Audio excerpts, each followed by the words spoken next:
L'Écosse résume à elle seule la beauté des paysages d'un bout du monde. Aux confins de l'Europe, balayé par les tempêtes, ce territoire d'îles, de montagnes et de lacs éveille l'imagination. À l'ouest des îles britanniques, l'archipel des Hébrides est façonné par la rigueur océane. Une culture millénaire fait vibrer ces terres gaéliques. Dans ces îles, les caprices de la géologie ont longtemps isolé les hommes et forgé leur caractère insulaire. Les Hébrides, ces bouts de terre égarés, sont depuis toujours le royaume sanctuarisé des oiseaux de mer. Les Highlands constituent un paradis pour les passionnés en quête de nature sauvage et majestueuse. Ce sont les montagnes légendaires de l'Écosse, un univers à part, fixé hors du temps.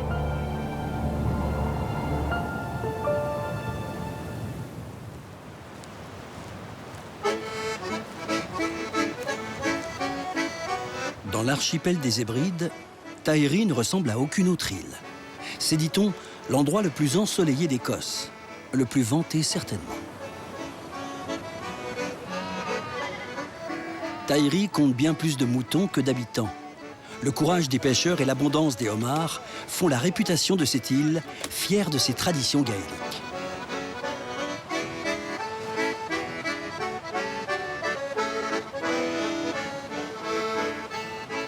À Tighery, personne ne connaît Alistair MacLean. Pourtant, il n'a jamais quitté l'île où il est né.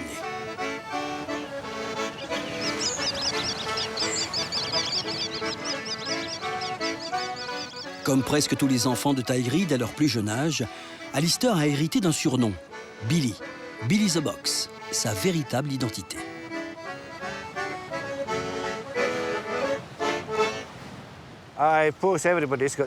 Je pense que chacun a sa propre version de cette histoire. Mon vrai nom, c'est Alistair. Je ne me souviens plus d'où ça vient, ce surnom. Cela vient de mon père, je crois. Lui aussi, on l'appelait Billy. Moi, c'est Billy the Box, parce qu'ici, on appelle l'accordéon The Box. Quand j'étais adolescent, je faisais pas mal de musique chez moi, chez les voisins. Alors, Billy the Box, c'est resté. Ça me colle à la peau.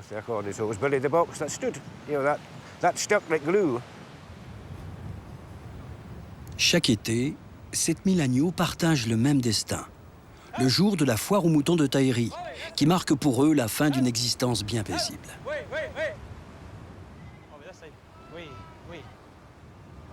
Le reste de l'année, ils sont en totale liberté. Ici, tout le monde est fermier et élève des moutons. Avec la pêche et le tourisme en été, c'est la principale source de revenus des Iliens. Aujourd'hui, Billy est venu donner un coup de main à Colin, son jeune voisin. Ici, plus qu'ailleurs, l'entraide et la solidarité sont des piliers de la communauté.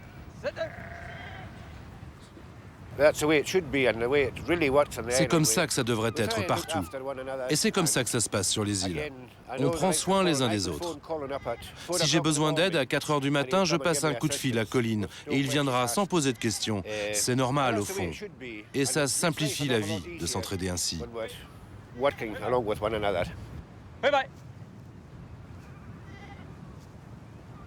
Goodbye.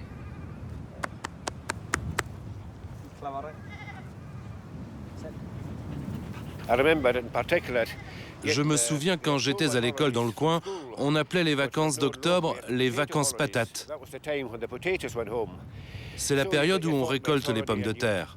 Tu ramassais toutes tes pommes de terre, tu rentrais chez toi, content de ton travail, et le lendemain, c'était reparti pour un tour. Il fallait donner un coup de main aux voisins. On le faisait gracieusement, on n'attendait rien en retour. On était solidaires.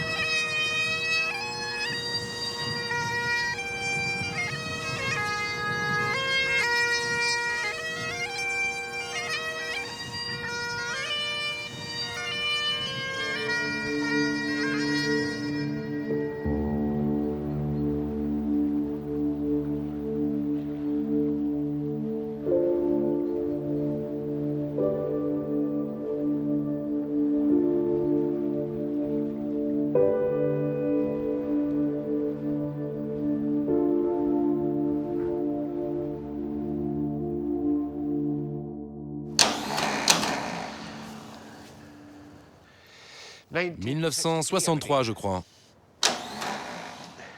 Il n'est pas tout jeune.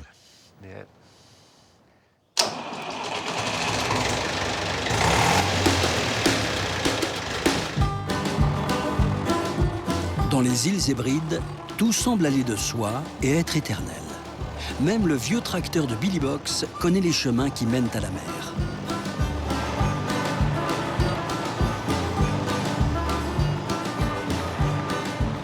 À 52 ans, Billy possède 2 tracteurs, une dizaine de vaches, une vingtaine de moutons et quelques parcelles de terre pour cultiver juste de quoi vivre et nourrir ses animaux, l'essentiel.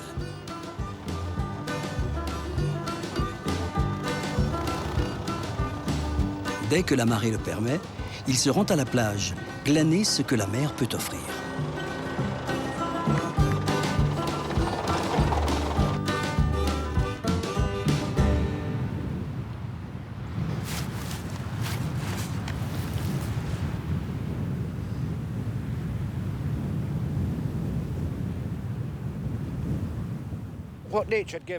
Si c'est là, il y a bien une raison. Ce que la nature te donne, il faut s'en servir.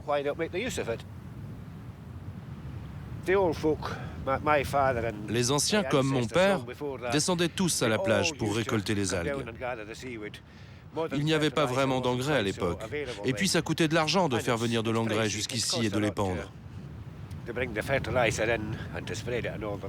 J'essaie de ramasser des algues le plus possible, mais il n'y en a pas tout le temps. Ça va, ça vient, ça dépend de la météo et de la marée. Ça faisait longtemps que je n'en avais pas vu d'aussi belle. Ça, c'est magnifique.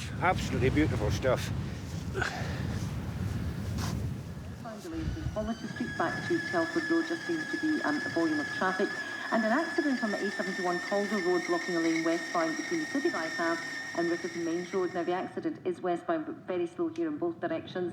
Billy ne se contente pas d'être fermier, musicien ou éleveur de moutons. Toutes ses journées commencent de très bonne heure. Sur l'île, il a une autre mission à accomplir.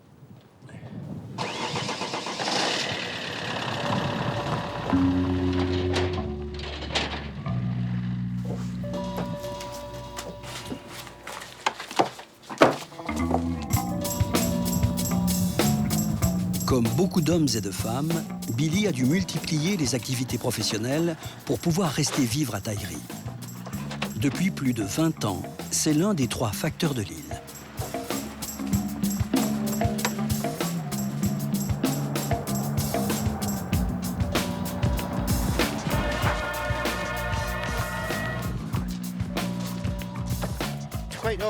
Le plus souvent, c'est des factures ou de la pub. Mais ça me donne du boulot.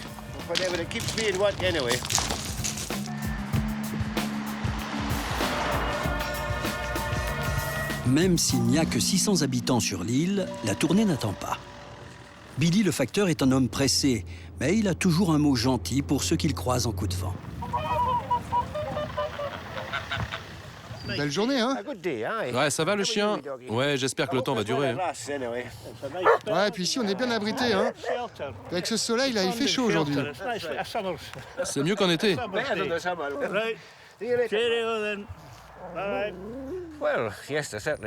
Ils me connaissent bien depuis le temps.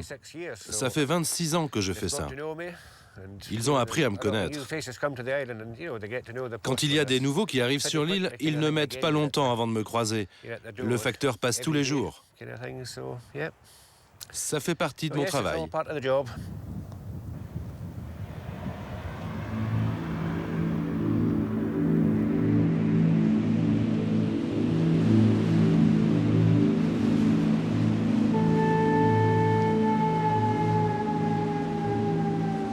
Dans les Hébrides, l'échelle des températures et de la force du vent ne sont vraiment pas les mêmes qu'ailleurs.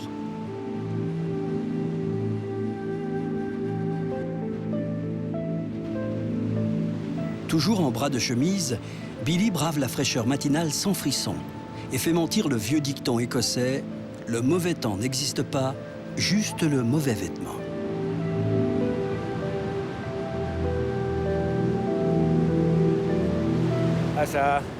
Pour un habitant de Tighery qui est né et qui a grandi ici, c'est juste une petite brise. En fait, c'est même une belle journée, croyez-le ou pas.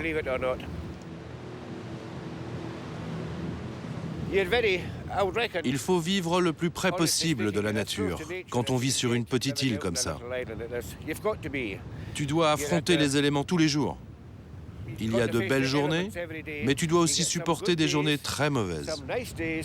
Tu es à la merci des éléments. Les questions sont: qu'est-ce que tu peux faire? Quand tu peux le faire? Est-ce que c'est possible de le faire?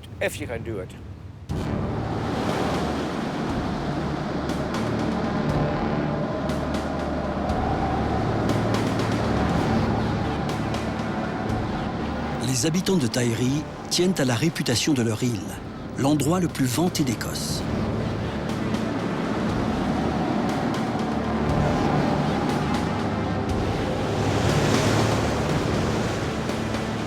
Parfois, la réalité dépasse ce slogan anodin de dépliant touristique.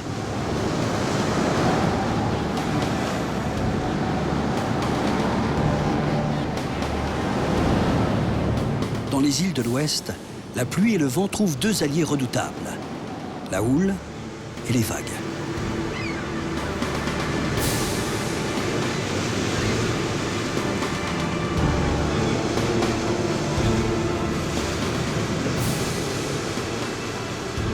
En Écosse, les tempêtes hivernales oscillent entre rage et fureur.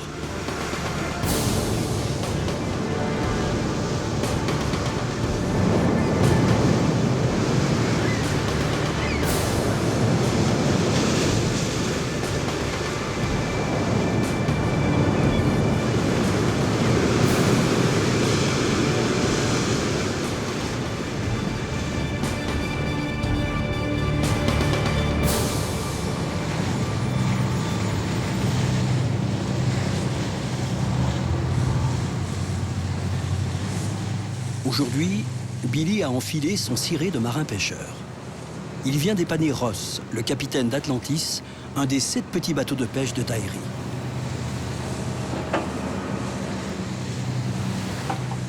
Tous les dimanches, les marins récupèrent leur pêche de la semaine. Des tonnes de crustacés précieusement conservés vivants dans des casiers.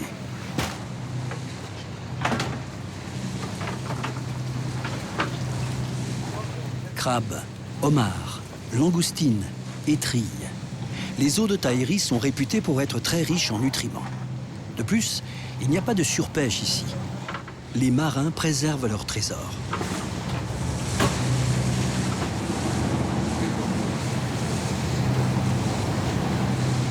Les viviers sont à quelques mètres des rochers, protégés de la houle. Ross, le capitaine, n'a pas le droit à l'erreur, mais le travail doit se faire quelles que soient les conditions de mer. À cause de l'isolement de l'île, la pêche ne peut être expédiée qu'une fois par semaine. Et c'est le dimanche, le seul jour où un camion vient sur l'île charger la marchandise.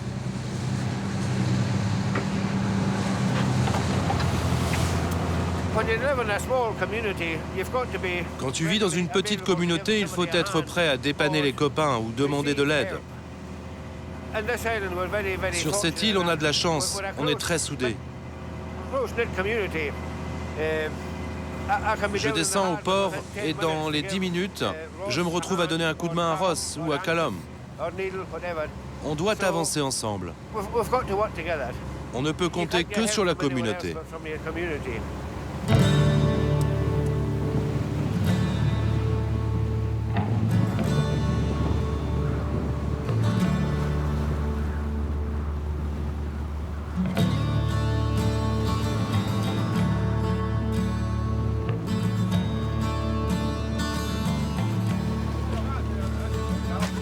Pour les pêcheurs de Taïri, une course contre la montre a débuté. À peine débarqués, les hommes n'ont que quelques heures avant la nuit pour trier et peser crabes, étrilles et homards en quantité impressionnante.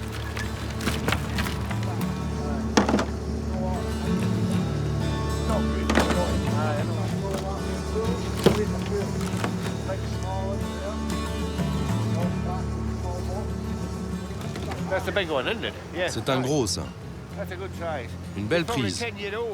Il a 10 ans, peut-être plus.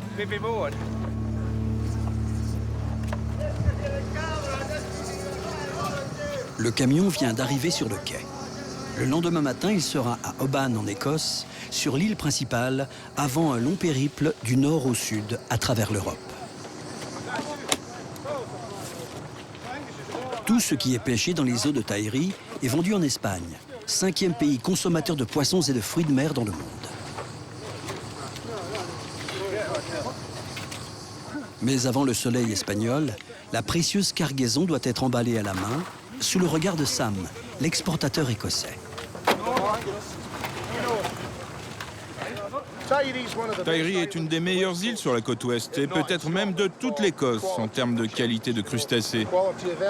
Regardez ces étrilles, ces homards, ces langoustines.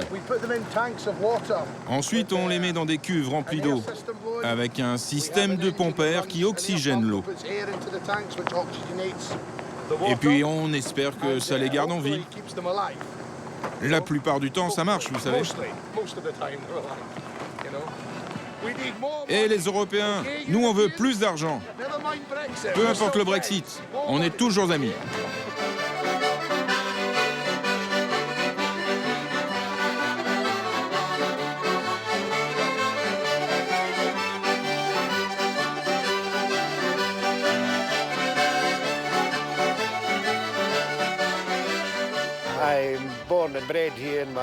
Je suis né et j'ai grandi ici. Mon père était de l'île, ma mère aussi. On ne peut pas être plus de Tahiri que moi.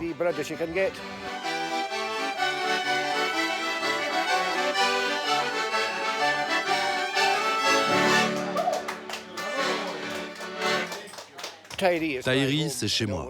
Et ce sera toujours le cas. Quand tu regardes autour de toi, on n'est pas si mal que ça ici. Ça ne m'a jamais traversé l'esprit de quitter l'île. J'étais plutôt content de rester. Quand Feu, mon père, a pris sa retraite, j'ai repris la ferme. J'avais une trentaine d'années. Je n'ai aucun regret. C'est comme ça que je voulais vivre. Et j'espère que j'en ai encore pour quelques années ici. Dans l'archipel des Hébrides, une dizaine d'îles seulement est habitée, comme Tahiri, l'île de Billy Box.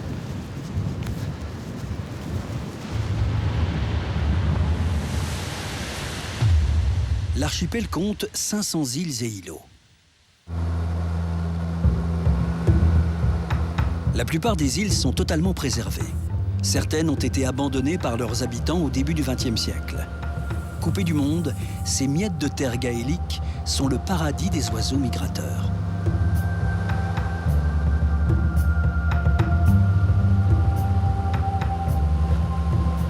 Laura Robertson se rend dans les Hébrides extérieures sur l'île de Barra.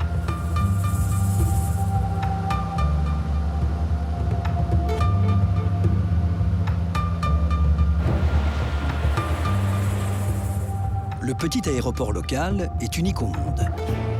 Les pilotes qui assurent la liaison aérienne entre l'Écosse et les Hébrides doivent consulter l'annuaire des marées avant de se poser.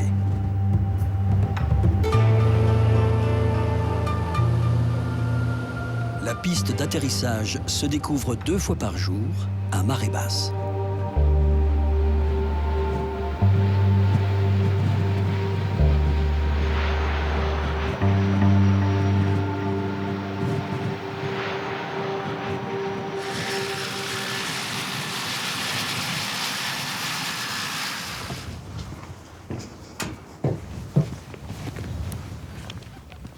Laura est ornithologue. À Barra, elle n'est qu'en transit vers sa destination finale, l'île Mingulay, où elle s'apprête à vivre une expérience hors du commun, exilée volontaire sur une île déserte.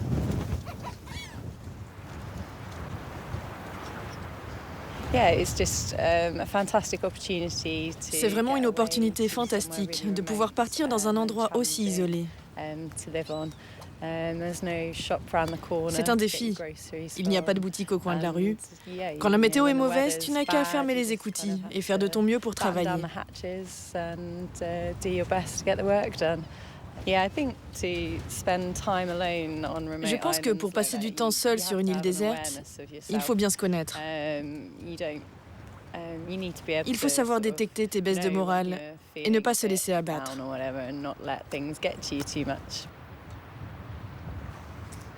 Le départ de Laura est prévu le lendemain matin. Depuis plusieurs semaines, elle se prépare à quitter la civilisation. Mais ce soir, Laura est déjà ailleurs, là-bas sur son île. Je m'intéresse à l'endroit où je vais vivre les 3 prochains mois. Les gens de Barra connaissent plein d'histoires sur Mingulay. Ça ouvre l'appétit. Ça me permet d'en savoir plus avant d'y aller. Après des années passées à travailler dans un cabinet comptable, Laura a décidé de tout plaquer et de changer de cap.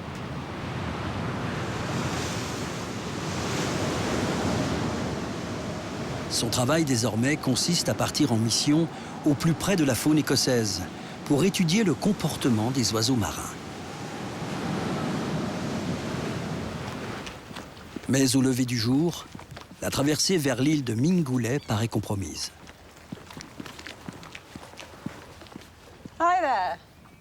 Salut! C'est bien toi, Donald? Oui, c'est moi. Moi, c'est Laura. Je cherche un bateau pour aller à Mingulay. On m'a dit qu'il fallait que je m'adresse à toi. Oui, c'est mon bateau qui fait la traversée. Mais il ne fait pas assez beau pour y aller aujourd'hui. Et tu penses y aller quand? J'espère pouvoir y aller demain. Ok, et ça prend combien de temps pour y aller?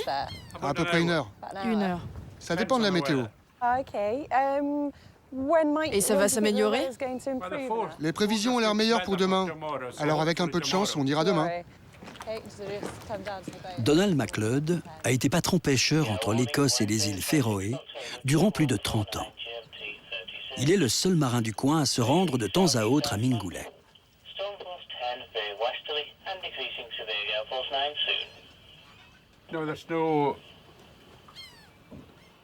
Il n'y a pas de port, pas d'abri, et il y a toujours un peu de houle. Il faut vraiment que ce soit une belle journée pour accoster.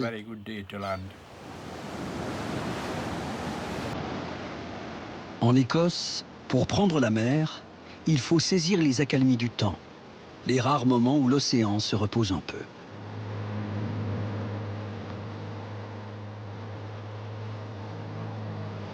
Cette fois, c'est le bon départ. Laura ne reverra pas le port de Barra avant la fin de l'été. Elle peut dire au revoir au monde moderne. Trop tard pour reculer.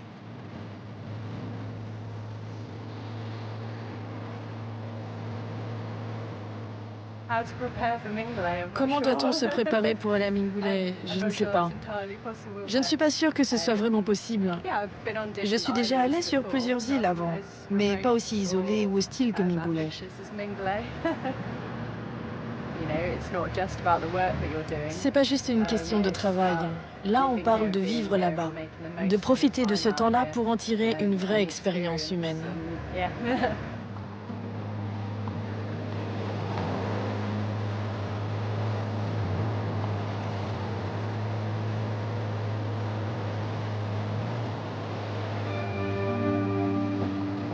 En longeant les falaises, Laura découvre son nouveau territoire et le comité d'accueil.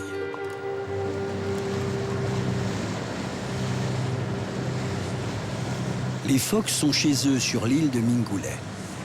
D'habitude, rien ne vient les déranger. Curieux, ils observent l'arrivée de Laura.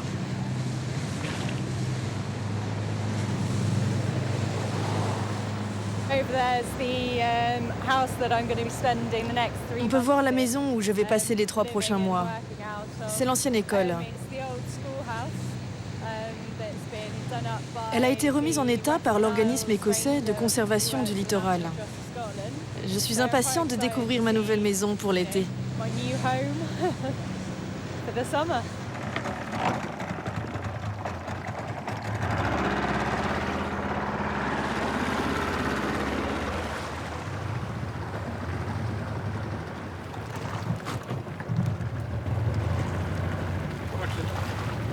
Attention, c'est glissant ici.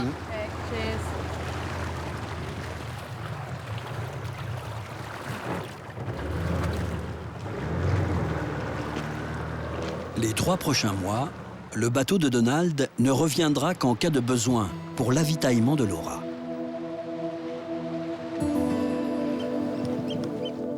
Désormais, l'île lui appartient.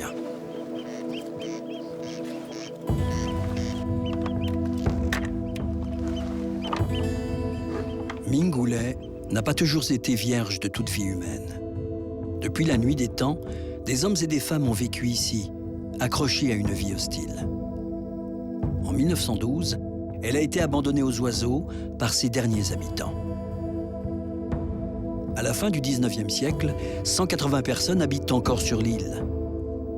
Un peu d'élevage, de pêche et de chasse aux oiseaux, dans les moments les plus rudes, leur permettent de survivre. À cette période, 48 enfants sont même scolarisés dans l'école de Mingulay.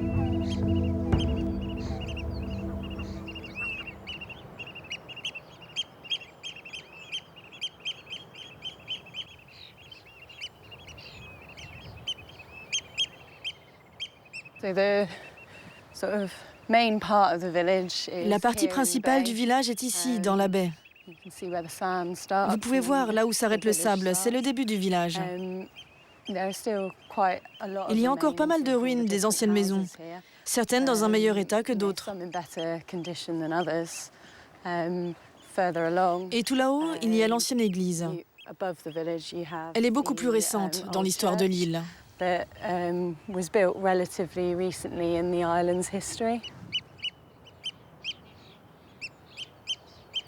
Le scorbut, les fièvres, la mortalité infantile auront finalement raison du courage des familles de Mingulay.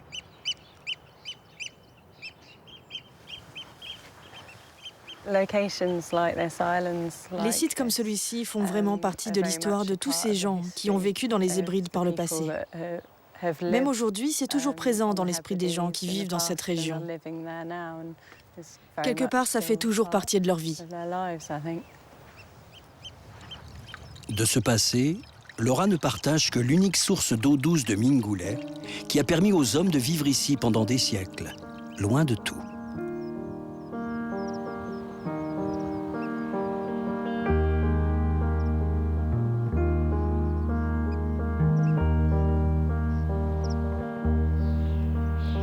Laura a vite pris ses marques et apprivoisé le temps qui s'offre à elle. Durant des semaines, elle va arpenter les falaises et les plages de l'île, suivre la route du vent et vivre au rythme des colonies d'oiseaux.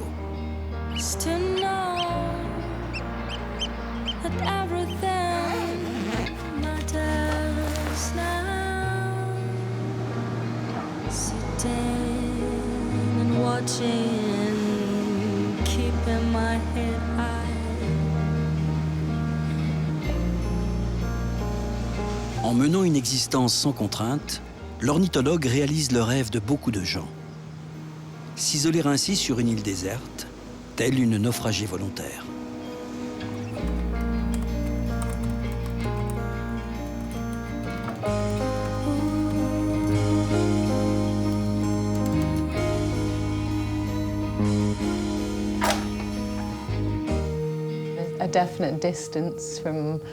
Ma vie ici est différente de celle que j'ai chez moi. Mais en même temps, ce n'est pas si éloigné. 3 mois, c'est vite passé.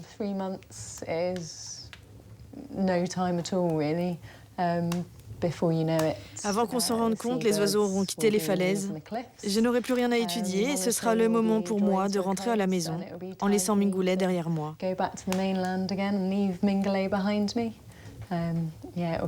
Ça va passer en un clin d'œil. Pour atteindre les colonies d'oiseaux, Laura parcourt chaque jour des kilomètres à pied sur les sentiers de Mingulay.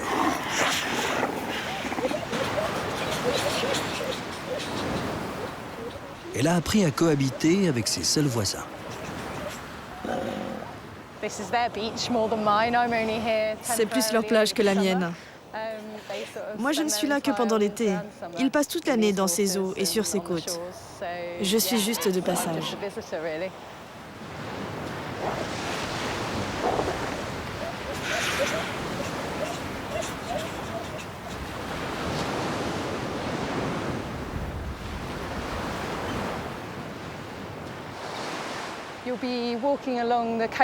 Tu marches le long de la côte Tu penses que tu es seul et tout d'un coup, hop, une tête apparaît.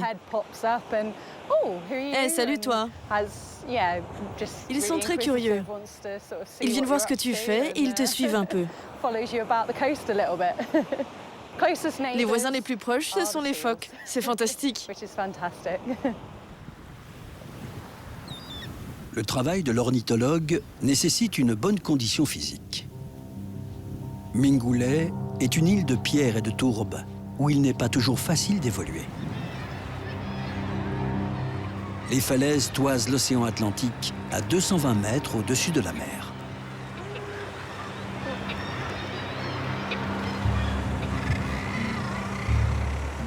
Les oiseaux ont fait de cette paroi verticale leur royaume. Un refuge en plein ciel pour nidifier entre deux migrations.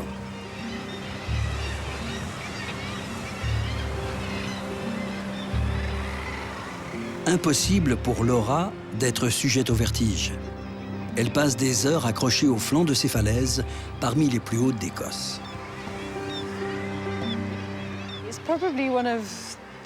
C'est probablement un des endroits les plus impressionnants pour observer les oiseaux. On est très haut et on regarde vers le bas en surplombant le vol des oiseaux. C'est vertigineux. La première fois que je suis venue, j'ai eu le souffle coupé. Il y a un beau mélange d'oiseaux marins ici.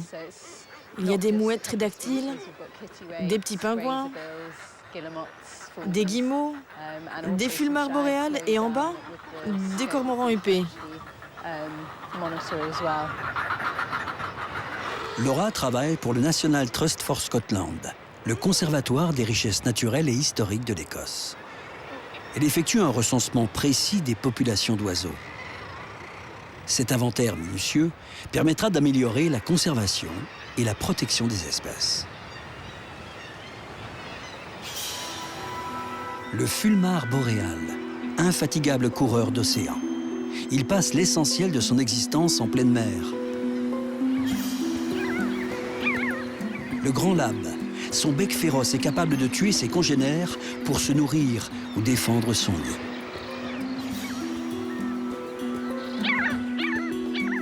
À Mingulay, Laura est à la meilleure place pour admirer la beauté du monde sauvage. Ils ont l'air de se dire, qui est cette étrange créature qui n'a rien d'autre à faire que de venir tous les jours au bord de la falaise nous surveiller? Qui sait ce qu'ils pensent?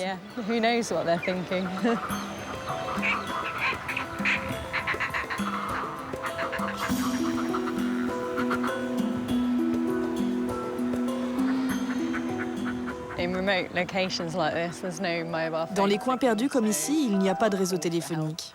On ne peut pas appeler les secours.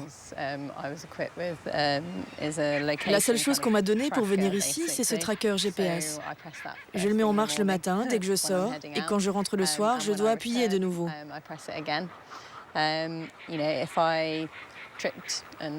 Si je tombe et que je me casse la cheville alors que je suis en plein milieu de l'île, j'appuie là et ça envoie immédiatement un message aux gardes-côtes et ils viennent pour m'aider. Mais ici, le plus important, c'est de ne pas prendre de risques.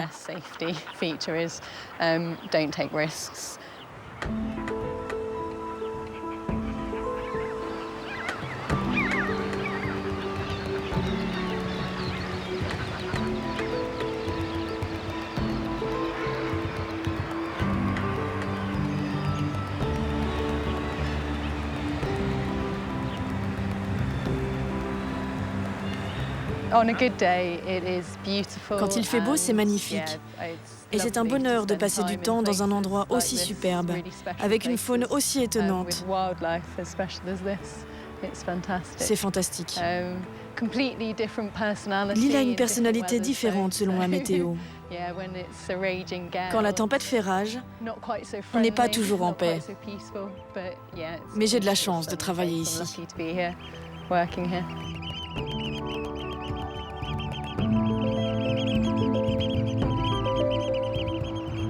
Après 3 mois d'isolement au cœur d'une nature sauvage, Laura a terminé son travail à Mingulay à la fin de l'été. Elle attend avec impatience une prochaine mission sur une autre île. Plus à l'est, l'Écosse offre un tout autre visage éloigné des îles et des influences océaniques. C'est le Cairngorms, au centre des Highlands.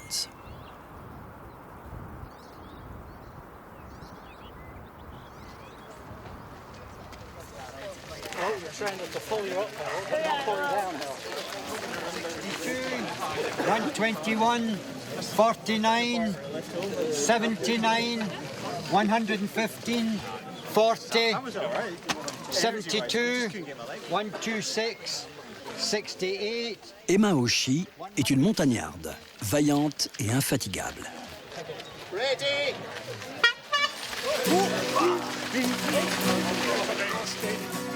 Aujourd'hui, avec Moss, son fidèle compagnon, elle participe à une célèbre course de montagne, un trail dans le parc national de Cairngorms.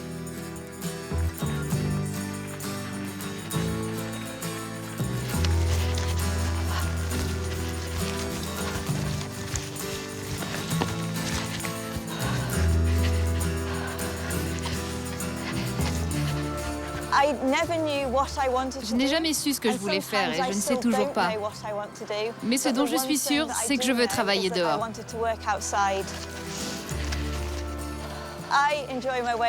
J'adore ma façon de vivre.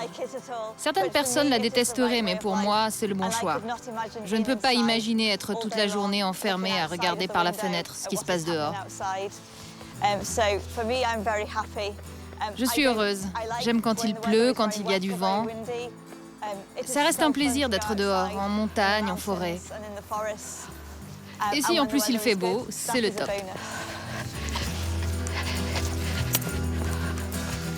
« 1600 mètres de dénivelé en courant, 2 heures d'épreuve et de compétition dans le froid et l'humidité. Mais après quoi court Emma ?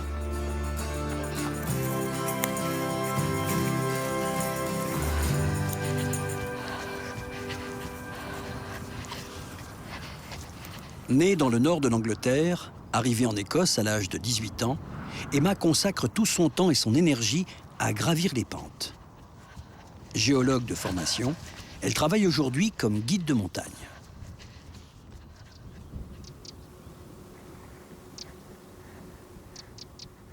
Voici le monde d'Emma, les terres hautes, les Highlands. En Écosse, plus on s'éloigne du centre en allant vers le nord, plus le territoire est dépeuplé. Les Highlands semblent être en limite d'un monde connu.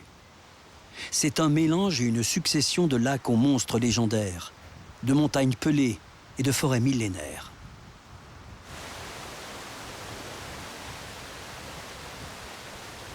C'est ici qu'Emma a nourri son imaginaire et ses rêves de montagne.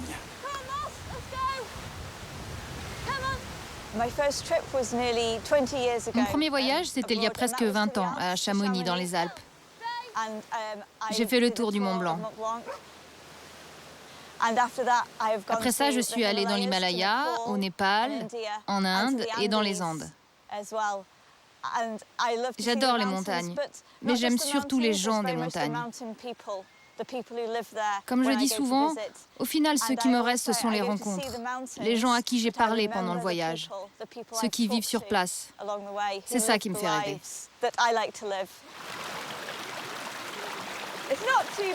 Ça va, ça passe. Emma a pris la tête d'une petite troupe de collégiennes. L'escapade du jour va les emmener dans les collines qui forment les contreforts des Highlands, en bordure du parc national du Cairngorms. Au programme de la journée, travaux pratiques à ciel ouvert.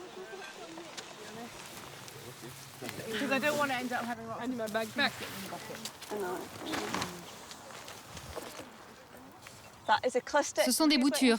Tout le monde en a ? Alors prenez les outils et 5 arbres par groupe. C'est parti. Emma est volontaire dans cette association qui sensibilise les jeunes à la reforestation des montagnes écossaises. Aujourd'hui, on plante des noisetiers sur une colline où il n'y a pas eu d'arbres depuis des centaines d'années. Ce sont les hommes qui ont coupé les arbres pour construire les maisons. Et là, on a l'occasion de les replanter. Ça a beaucoup de sens pour moi, parce que les arbres sont indispensables à la faune et aux hommes aussi. Je suis très heureuse de pouvoir faire ça, de replanter ces collines. L'opération reforestation est au programme des cours de sciences naturelles des collégiens des Highlands.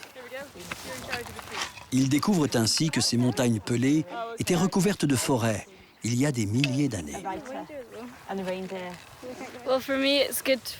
Je suis contente d'être volontaire dans ce cadre-là. C'est bon pour le futur et c'est une bonne expérience pour moi. Et peut-être que ça va me donner des idées pour mon avenir.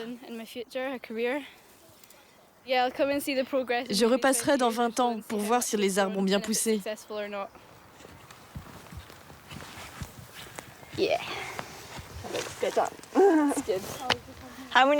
Combien d'arbres vous avez plantés? 10? Alors encore 20 et vous aurez droit au chocolat chaud. On peut voir autour de nous des arbres qui font à peu près 1 mètre de haut. Ils n'étaient pas là il y a 10 ou 15 ans. Alors, quand on sera tous vieux, il y aura une forêt ici. C'est ça l'idée. C'est ce qu'on espère.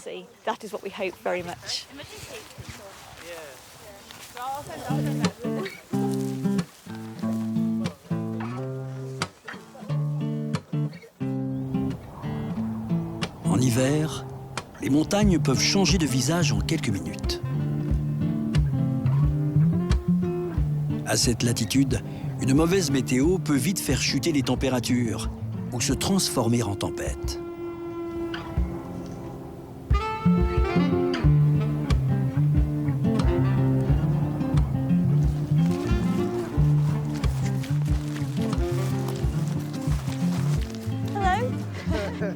Partout dans les Highlands, des hommes ont construit des bossis, des refuges sommaires dont les montagnards connaissent les positions. Un toit, 4 murs en tôle, un poêle à bois pour chauffer l'eau du thé. Les bossis font partie de la culture écossaise. Robert Scott, pionnier des activités de montagne en Écosse, est une légende dans la région. Dans les années 50, il est un des premiers à baliser les chemins des Highlands. J'ai 89 ans. Aujourd'hui, à mon âge, je ne peux plus escalader les montagnes. Mais j'aime toujours être près d'elles et les admirer.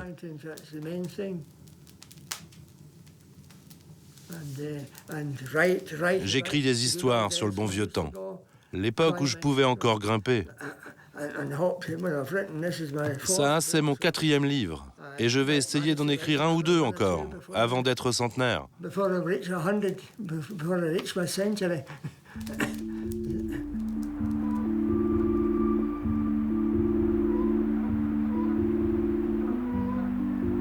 Emma aurait pu enseigner la géologie, son premier métier, ou travailler dans un laboratoire. Mais depuis ses premiers pas dans les Highlands, que son père lui a fait découvrir à l'âge de 8 ans, elle a nourri bien d'autres rêves d'aventure, de montagnes et de grands espaces.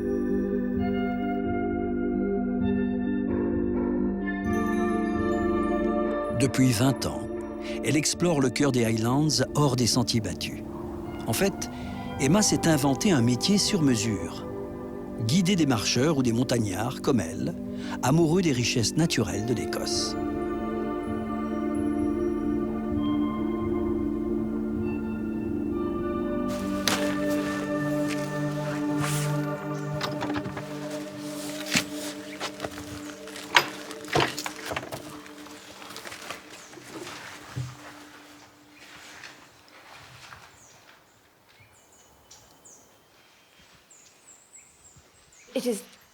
C'est comme un voyage dans le temps. Il n'y a personne ici, seulement les ruines du château au milieu des bois. C'est magique et mystérieux. C'est un endroit spécial.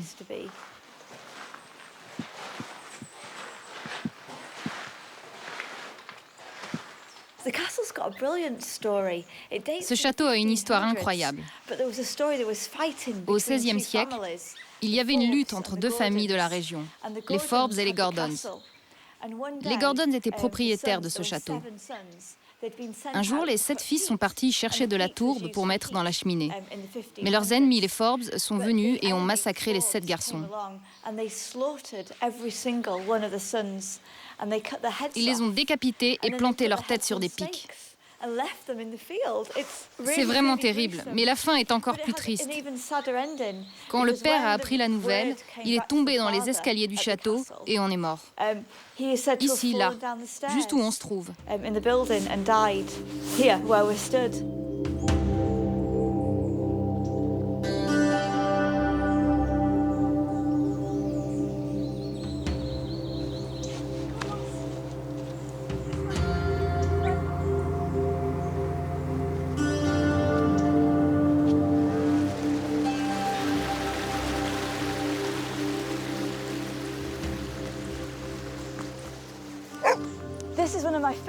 C'est une de mes montagnes préférées.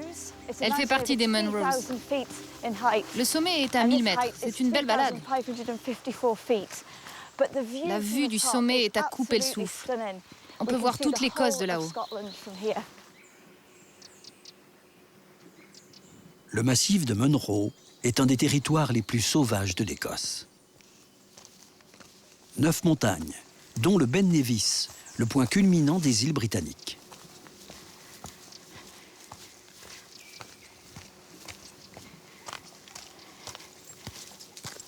Emma débute l'ascension du Schialion, un sommet légendaire.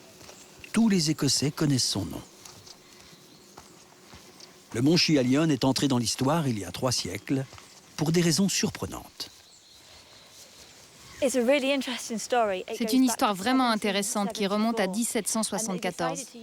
Ils avaient décidé d'utiliser cette montagne pour voir s'ils pouvaient évaluer le poids de la Terre. Cette montagne a été choisie parce qu'elle a une forme parfaitement conique. Ils se sont dit qu'en venant en haut de cette montagne pour y faire des relevés avec un fil à plomb et en appliquant les lois de la gravité de Newton, ils pourraient découvrir le poids de la Terre. Et ils ont réussi.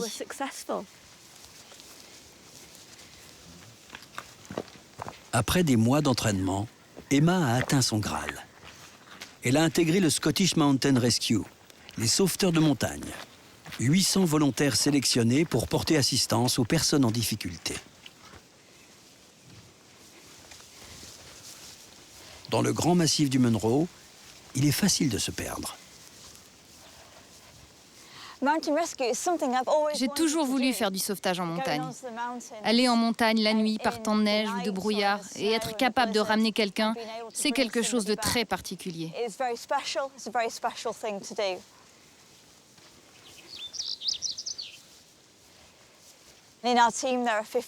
Dans notre équipe, il y a 50 personnes, mais seulement 5%, peut-être même 2% sont des femmes.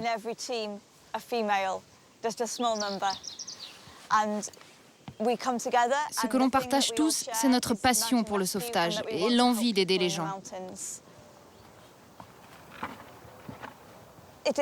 Bon, c'est un peu cliché, mais j'ai toujours voulu laisser quelque chose derrière moi.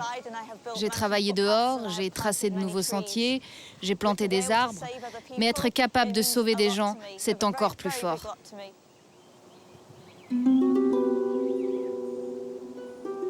C'est pour vivre ces moments-là qu'Emma a choisi de devenir guide de montagne.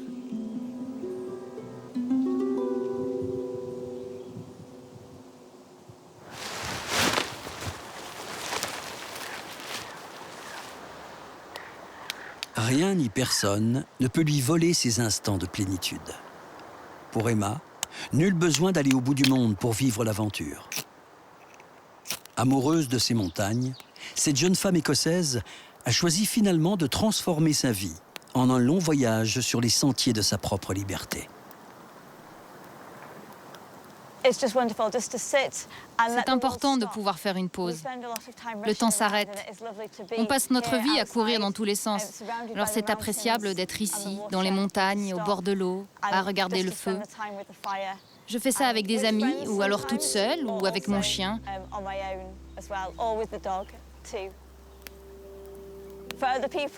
La plupart des gens penseraient sans doute que ce n'est pas un 5 étoiles ici, mais pour moi ça l'est. Je me sens bien. En fait, c'est bien mieux qu'un 5 étoiles.